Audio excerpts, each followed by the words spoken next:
Good day everyone, welcome back to GE9 Results Life and Work. So today we're going to continue our discussion on semifinal. Since we're done on chapter 6, the Noli Me Tangere, we're done on chapter 7, El Filibusterismo. We're now moving on chapter 8, other literary works of Rizal. So this time, I will introduce 3 literary works of Rizal.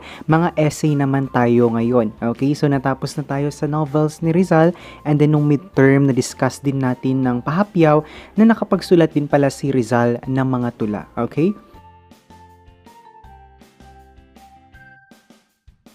So we have the indolence of the Filipino people, we have the Philippines a century hence, and lastly, to the young women of Malolos. So let's begin with the indolence of the Filipino people. Sobre la indolencia de los Filipinos, or in English, the indolence of the Filipino people. The Indolence of the Filipino People was the longest essay of Jose P. Rizal published in La Solidaridad on July 15, 1890 to defend the Filipinos against the accusation of Mr. Sanchano that the Filipinos are indolent. This is due to the observation of Sanchano to a Filipino farmer who was having a siesta at 9 o'clock in the morning because he was already done on his work. So, meron akong mga key points na gustong i-emphasize dito. So, first, it was the longest essay written by Rizal. Okay? It was published in La Solidaridad. For your information, ang La Solidaridad ay isang organization na binubuo ng mga Filipino students sa Spain. Take note, nag-aral si Rizal sa Spain. Kumuha siya ng kanyang majorship sa Spain. Okay? In the field of medicine, ang kanyang major ay ophthalmology.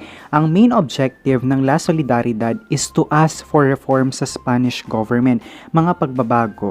And also, they want to increase Spanish awareness of the needs of the Filipinos. Kumbaga, itong organization na to, yung naging platform nila to let their grievances and problems be heard by the Spanish government. And this organization kasi, they also launched a newspaper na kapangalan din ng organization. Ang name ng organization, La Solidaridad. Ang name ng newspaper, La Solidaridad. And it served as the organ of the reform movement. So, yung newspaper na yun, it served as the organ of the reform movement. So talagang meron silang platform noon wherein every Filipino student in Spain could express their thoughts and feelings fearlessly. Buong tapang, wala silang takot na magsulat ng mga articles na kina-question nila at inaatake nila ang gobyerno ng Spanya. Okay? And of course, Rizal was one of the writers. He started coming out with articles for publication. Second thing na gusto kong bigyan ng emphasis, this essay, The Indolence of the Filipino People, represents Rizal's defense of the Filipinos to Spaniards. Depensa ni Rizal sa mga Espanyol. Okay? Sa madaling sabi, when we say indolence, ibig sabihin nun tamad. Tamad ba ang mga Pilipino? That's the question na sinagot ni Rizal sa kanyang article, because this article is a sort of defense against the allegation or yung pagbibintang ng mga Espanyol wherein they are saying that the Filipinos are tamad or lazy. We all know that Rizal is ethnocentric. Meron siyang characteristic na nagiging ethnocentric siya. Meaning to say, he does not want any other people looking down on his race, especially being a Filipino. So ayaw niya na kinukutya, ayaw niya na inaapi, ayaw niya na ginajudge yung mga Filipinos, okay? And mapapansin nyo, a lot of his articles, a lot of his writings are actually meant to defend Filipino culture and Filipino mentality. He is clarifying things out and he is always trying to uplift the image of a Filipino. Sa madaling sabi, sa essay na The Indolence of the Filipino People, sinagot ni Rizal yung allegation, are Filipinos lazy? Now, here's the thing. I would like you to look at this image, the very famous Juan Tamad. I don't even know if you are familiar with this story. Si Juan Tamad is a character in the Philippines who is noted for extreme laziness, sobrang katamaran. Okay, so si Juan, sa sobrang katamaran niya, instead na umakyat siya sa puno or instead na kumuha siya ng panungkit para kunin yung bunga ng bayabas, ang ginawa niya, humiga na lang siya dun, humilata, inaantay na malaglag yung bunga ng bayabas sa bunga niya. Okay, so he remained there waiting for the guava to fall into his wide gaping mouth. So according to him, let the nature's gravity do the work. Okay? So si Juan Tamad, the story of Juan Tamad became a classic representation kung gaano ka-chill ang mga Pilipino noong unang panahon. According to Rizal, whenever something goes wrong in the Philippines, there is a tendency to blame the Filipinos. Ang point dito ni Rizal, teka lang, bakit sa tuwing may mali or merong hindi magandang nangyayari sa Pilipinas, ay kami agad na mga Pilipino yung sinisisi ninyo? On this basis, Rizal tried to analyze the social and political conditions of the Philippines to prove that the allegations of the Spaniards were wrong. So nagkaroon ng analysis si Rizal when it comes to the social and political condition of the Philippines. So Rizal's thesis in this essay was simple: that Filipinos were not born lazy but had a tendency to become lazy. So ayun naman pala. Acknowledging the tendency for the Filipinos to become indolent due in part to the tropical climate, Rizal noted that it was the European, surrounded by servants, who was the paragon of laziness in the tropics. According to Rizal, ay hindi kami ipinanganak na tamad. But there are factors to consider kung bakit nagiging tamad minsan ang tao. Minention niya yung climate, yung klima ng Pilipinas. The Philippines have a tropical climate, meaning the weather is generally hot. So yung na-experience natin ngayon, tama, napakainit ng panahon. This is one of the factors kung bakit may tendency na maging tamad ang tao. Of course, kung mainit ang panahon, sino ba namang maglalakas ng loob na magtrabaho sa tirik ng araw? Tama? 'Di ba? Majority ay ayaw. So sabi ni Rizal, kayong mga taga-Europe ang tamad kasi meron kayong servant, meron kayong katulong. Kayo ang naging epitome, kayo yung naging perfect example, kayo yung nagpasimula ng idea of laziness. Sa inyo nang galing yung concept ng katamaran. So since meron na yung concept, nag-e-exist na yung concept na indolence or yung pagiging tamad, Rizal sought to look for the causes. So, inalam nga ni Rizal yung mga dahilan kung bakit sinabing tamad ang mga Filipino. So, after nung kanyang analysis, diba, inanalyze niya yung sitwasyon ng Philippines when it comes to its social and political condition. So, nagkaroon si Rizal ng two factors. First factor, those attributable to the Spanish Colonizers or yung mga bagay na maisisisi natin or maiugnay natin, mai-associate natin sa Spanish influence kung bakit may tendency na maging tamad ang isang Filipino. And yung second factor, those attributable to the Filipinos' own fault. So sabi ni Rizal, hindi naman lahat ay mali ng Spain. Okay? Minsan, mga Pilipino din yung nagkakamali. So meron din siyang mga bagay na parang isinisi niya rin sa mga Filipinos kung bakit minsan nagiging tamad ang mga Filipinos. So let's start with the Spanish. Okay, number one, we have wars and internal disorders that followed Spanish conquest. So majority ng mga Filipinos noon, nire-recruit yan ng mga Spaniards para pandagdag sa army nila tuwing may conquest or may pananakop or aatake sila ng ibang country. Okay? And anong nangyari? Many of them were not able to return to their islands or sa kanilang mga tahanan, thus reducing the number of potential farmers, of fishermen, and laborers. So sabi ni Rizal, we are not lazy. Bakit? Paano kami magtatrabaho every time you want to expand your kingdom, every time you want to expand your empire in Southeast Asia, kinukuha nyo kami as soldiers. So paano kami magfo-focus dun sa mga trabaho namin? Paano namin maasikaso yung aming mga lupain na sana nagtatanim kami pero hindi, kinuha nyo kami as your soldiers. Okay? So number two, piratical attacks on coastal towns and villages by Muslim pirates. So yung mga Muslim pirates, sila yung mga pirata na bigla-bigla na lang daw umaatake sa mga isla.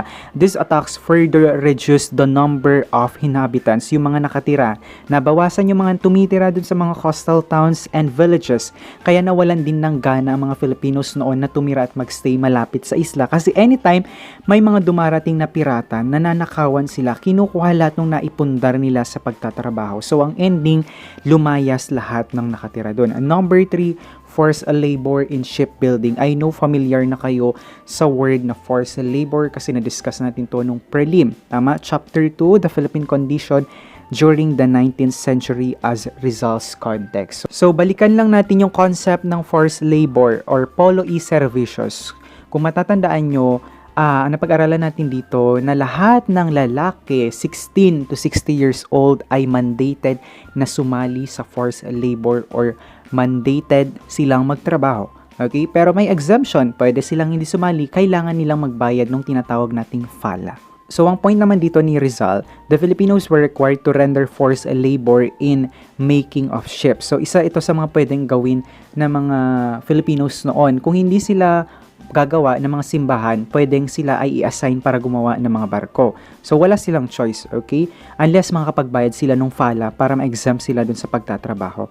Okay? So, gagawa sila ng mga barko na gagamitin sa galleon trade. And then, anong nangyari? They were hindered from cultivating their own fertile lands. Kung naalala nyo, ang galleon trade, ni-require nga ng mga Espanyol ang mga Filipinos na gumawa ng barko na tinatawag na galleon. And they traveled to Mexico and they monopolized the trade.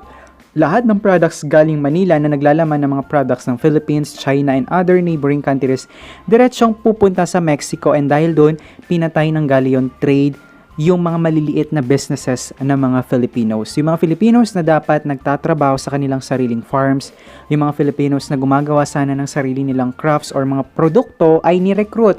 Kinuha sila para gumawa ng barko. Hence, they have to leave their family. They have to be transferred to shipyard. So, sino ba naman ang gaganang magtrabaho? They are away to their family. They are working for the government. So, malayo sila sa pamilya nila. Wala silang gana na mag-work. So, imagine kung taga-Cagayan ka, dadalhin ka sa malayong lugar. Dadalhin ka, for example, sa Cebu para lang gumawa ng barko. Okay? So, because of that, businesses were closed. Sabi ni Rizal, hindi kami tamad. Paano kami magiging tamad? Ang problema sa inyo, you included us in a forced labor. Paano kami magtatrabaho sa sarili namin if you are forcing us to do your work? Okay? Hindi kami tamad. You are using us for your own benefit. Kaya hindi nagkaroon ng economic activities ang mga Filipinos noon because they were forced to render their service in galleon trade by making ships.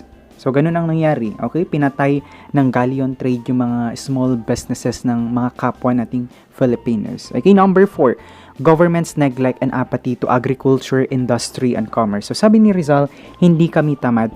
Wala lang talagang pakialam ang gobyerno ng Espanya sa aming mga Pilipino. There was no encouragement for the manufacturer or to the farmer. Hindi nyo man lang minomotivate or ina-encourage para kahit papaano lumago yung negosyo namin. You did not even give aid when our harvest was poor or when typhoon destroyed our crops and land, or kahit bigyan man lang sana kami ng market or pwesto na paglalagyan namin ng aming mga paninda or produkto. Kaya lang hindi.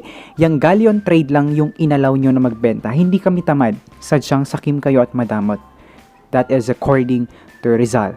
Okay, number 5. Absence of material and moral incentives to work harder. So let me tell this to you. Man who works for a purpose, remove the purpose and you reduce him to inaction. Ang tao, kikilos yan or magtatrabaho yan because he or she has a goal, a motive or objective, right? Kikilos ka kapag may gusto kang ma-attain. Ngayon, alisin mo yung goal mo, sisipagan ka kayang kumilos or hindi. Hindi, di ba? For instance, goal mo today, tapusin ng 5 activities sa isang subject kasi bukas na yung submission. Ngayon, ang gagawin mo, irarush mo lahat ngayon. Kailangan tapusin mo lahat today. Pero kung hindi naman bukas ang deadline at next week pa, hindi ka magsaset ng goal mo na dapat matapos mo today, right? So somehow, ganyan din ang na-feel mga Filipinos noon. Unmotivated sila na mag-work. Wala silang gana, hindi dahil sa tamad sila, kundi na-feel ng mga Filipinos noon na hindi rin sila yung makikinabang dun sa mga efforts na ginagawa nila. Filipinos were aware that only the Spaniards will reap benefits from their exertion of effort. We are not lazy. We want to work. That is according to Rizal. Masipag daw ang mga Pilipino, sabi ni Rizal. Paano niya yung nasabi? Sabi niya sa mga Spaniards, before you arrive, bago pa kayo dumating dito sa Pilipinas, we already have trades in Southeast Asia. Nakikipagpalitan na kami ng mga produkto sa iba't ibang bansa. Okay? Yun nga lang, dahil dyan sa policy nyo na galleon trade, nagsara lahat ng mga businesses namin. And aside from that, bago pa kayo dumating sa Philippines, we are civilized. We have the system of writing. We have the system of government. We have the system of politics. Pero ang sabi ni Rizal, it's your fault. You did not protect us. You considered us as your colony. You colonized us. Sinakop nyo kami. You enslaved us. Ginawa nyo kaming alipin. But you did not protect us in terms of economic activity. Okay, so 5 pa lang yan, di ba? Kotang-kota na si Rizal sa mga arguments niya. Meron pa tayong 6. We have 11. Okay, so number 6 tayo. The teaching of the Spanish missionaries that heaven is for the poor. Ito, medyo Hindi ko alam kung nakakatawa ba tong mindset na to na ininfluensyahan tayo ng mga Espanyol. So imagine, ito yung mindset na itinuro ng mga Spanish missionaries sa early Filipinos. The Filipinos preferred not to work hard and remain poor so that they could enter heaven easily the moment they die. We are not lazy, according kay Rizal. It's the religion that enslave us. Sabi ni Rizal, kinondisyon nyo yung pag-iisip namin to stay poor, na okay lang maging mahirap. Kasi meron daw tayong kasabihan na blessed are the poor for theirs is the kingdom of heaven. So, niliteral nila yung ibig sabihin ng kasabihan na ito. Na okay lang maging mahirap kasi kapag namatay ang isang tao, sa langit din naman ang punta niya. So, sabi ni Rizal, ang depensa niya, how can you blame us and accuse us of being lazy where in the first place, the system of your religion makes us not to strive harder because according to your teachings, it's okay to be poor. So imagine nyo yun. Ganyan ang mindset ng mga early Filipinos noon. Kaya nawawalan sila ng gana na magtrabaho. Okay? So sabi ni Rizal, hindi kami tamad.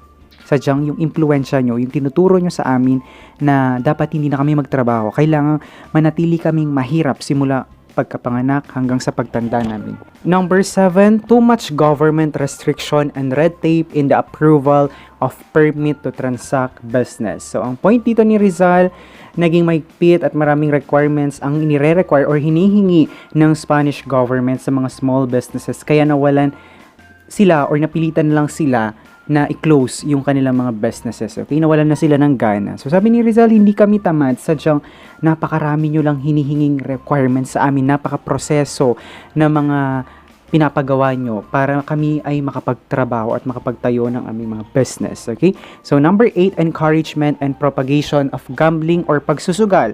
Okay, ang mindset na ininfluensya ng mga Espanyol sa atin ay magsugal. Why? Kasi daw sa pagsusugal, isang tama lang or isang taya lang, dodoble or titriple na ang iyong pera. Easy money lang daw sa pagsusugal. So sabi ni Rizal, hindi kami tamad. Ang problema sa inyo, you fueled our gambling addiction. Kumbaga sa isang apoy, dinagdagan nyo ng gas, kaya mas lalong lumiyab. Of course, my dear students, we have to admit na pagdating ng mga Espanyol, meron na tayong source of entertainment. That is cockfighting or sabong. At nag-exist na yan sa ibang probinsya sa Philippines. But when the Spaniards colonized us, tuwing may celebration, especially every fiesta, di ba? Pag fiesta may perya, may sugal, may bingo, may mga pustana. Eventually, naging katuwaan na under Spanish rule. At the same time, dala-dala na natin or na-retain na sa ating kultura. Gambling yun, sugal yun. Sabi ni Rizal na impluensyahan nyo ang utak ng mga Filipinos. Instead na yung hard-earned money, yung pinaghirapan nila, yung kinita nila sa isang araw ay mapunta sa mabuti, mapunta sa tama, mapunta sa pagkain, mapunta sa pamilya, napupunta lang sa pagsusugal. Ang point dito, kayo yung nag-impluensya sa amin. Imbes na sinuway nyo kami nung una, mas lalo nyo lang pinalala. That is the point of Rizal. Moving on number 9, ownership of the big estates by the friars. When we say estates, mga ari-arian, mga properties. So, majority ng mga properties at mga ari-arian noong mga panahon ng mga Espanyol dito sa Pilipinas ay pagmamay-ari ng mga religious corporations. Okay? Sila yung may control, sila yung may hawak sa mga properties, especially mga lupain na sinasaka. Okay, sabi ni Rizal, kahit anong efforts ng mga Filipino natives, kahit anong pagpupursige namin, hindi kami nagkakaroon ng progress. Walang nangyayari kasi kontrolado lahat ng gobyerno ng Espanya yung mga properties. So imagine kung isa kang farmer na nabubuhay sa panahon ni Rizal, tapos pagmamay-ari ng mga pari yung sinasaka mo, majority nung kikitain, okay? Lahat ng effort mo walang mapupuntahan, okay? Kasi for sure, yung malaking porsyento mapupunta lang din sa mga Espanyol. Okay? So, kahit anong sikap mo, kahit whole day ka pa magtrabaho, walang progress. Okay? Sabi ni Rizal yun. Number 10, example set by the Spaniards in disdaining manual labor. So, dahil sa mga Spaniards, na-impluensya nila ang mga Filipinos na huwag nang magtrabaho. Let the servant do the work, let the yaya do the work, let the katulong do the work. Mag-hire na lang kayo ng katulong na gagawa sa mga trabaho. Inimpluensyahan nyo yung mga mindset ng mga Filipinos para maging tamad. So, and napansin din ni Rizal nung nagstay siya sa Europe na mga Spanish officials ay tamad. Okay? Late na raw sila yan nagigising. Late na sila mag-time in, tapos ang aga-aga nila mag-time out. So, okay? Ang perfect example dito na ginawang depensa ni Rizal, yung mga magsasaka natin, yung mga farmers natin. So, akala nyo sa mga farmers namin tamad. Why?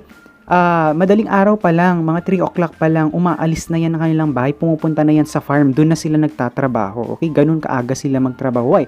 Because our farmers use their environmental and geographical knowledge. They want to avoid the heat of the sun. Bakit? Yung kalabaw nila hindi kakayanin yung init.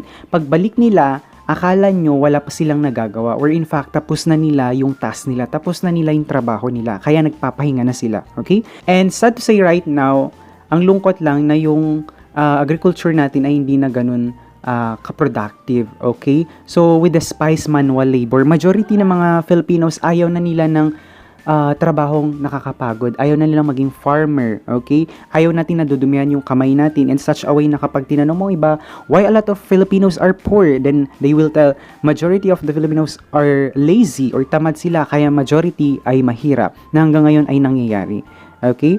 So, minsan, kapag yung mga may kaya sa buhay or yung mga may kaya, kapag nakakita sila yan ng tambay sa kanto, umiinom, tapos walang trabaho, magko-conclude sila na, ay may pang-inom, pero tapos walang trabaho, tamad, okay? So, sa economics, sa subject na economics, hindi dahil sa walang trabaho ang isang tao ay tamad na. It's either nagbago ang nature of work, nawala siya dahil na-phase out yung kanyang skill, or pwede ring cyclical, yung talagang bumagsak ang economy gaya nung nangyayari ngayon na may pandemic, okay? Maraming mga institutions, maraming mga agency na nagtanggal ng mga employees, okay? So, hindi natin masasabi na tamad yung mga yun kasi wala silang choice, okay? Pwede ring frictional unemployment na kapag gumraduate na kayo later on, welcome to the world of unemployment, okay?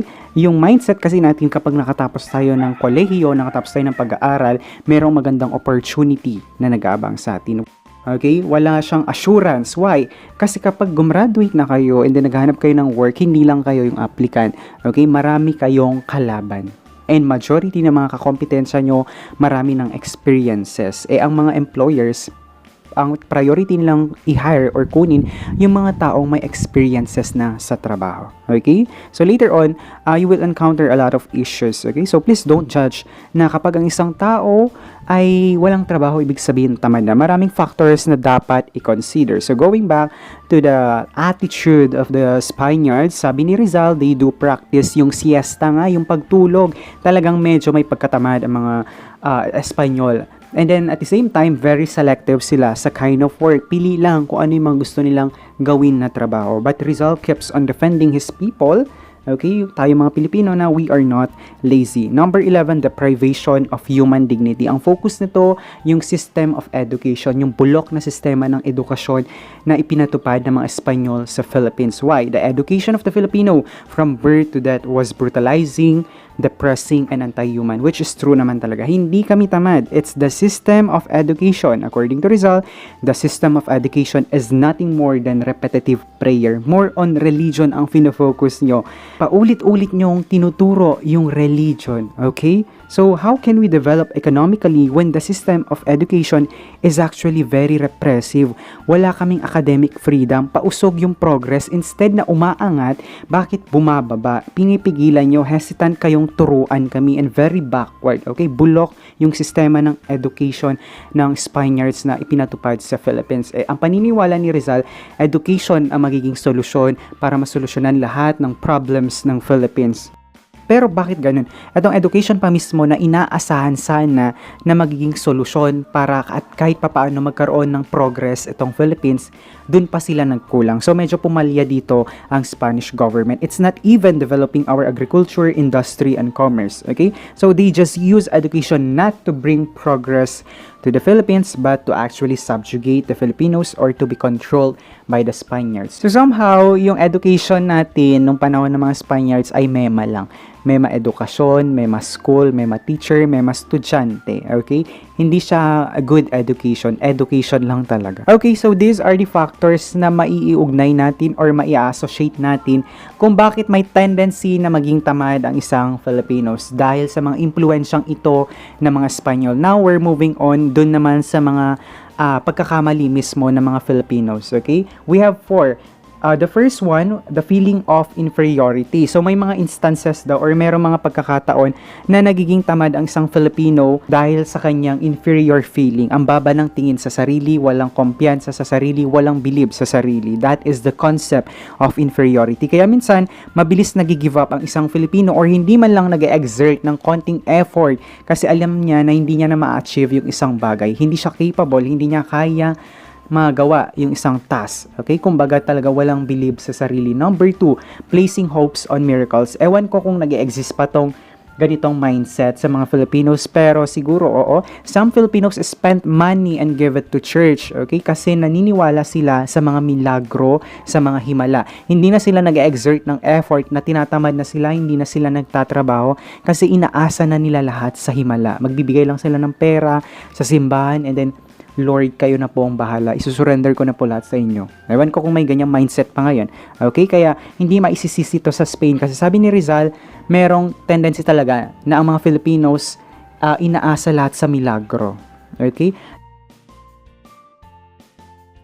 Number 3, lack of spirit to pursue lofty purposes. As the minds of the Filipinos had been conditioned that they belong to an inferior race and that they should not aspire to be greater than the Spanish priests or Spanish officials, na kondisyon na yung minds ng mga Pinoy na, ops, hanggang dito na lang kami, hindi na namin kayang ma-achieve yan. Kumbaga, nag-set na sila ng boundaries na hindi na nila kayang malampasan yung mga Spanish people. Okay, kasi nga feeling nila kabilang yung lahi nila or kabilang yung lahi natin mga Pinoy sa mababang uri. Okay, so parang hindi na rin sila nagpursige nun na lamangan pa yung mga Spanish officials or mga Spanish friars. And last one, lack of national sentiment. Natatakot pa noon mga Filipinos na lumaban at mag-alsa sa Spanish officials. They were still afraid to question the policies of the Spanish government. Why? Dalawa lang ang options na pwedeng gawin sa kanila. Una, saktan sila, ikulong sila, or pwede silang patayin. Okay? Kaya natutunan ng mga Filipinos noon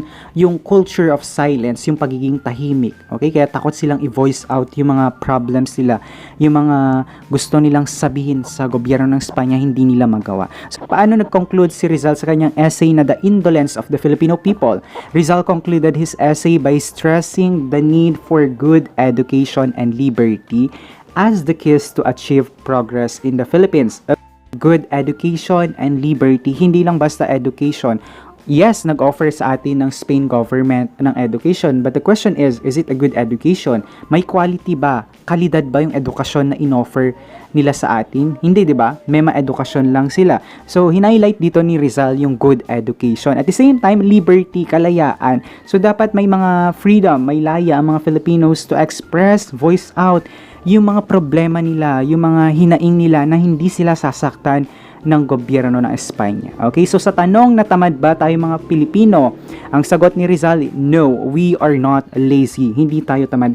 We are just unmotivated. Okay, so I hope you were inspired by Rizal by defending us na ang mga Filipinos ay hindi tamad.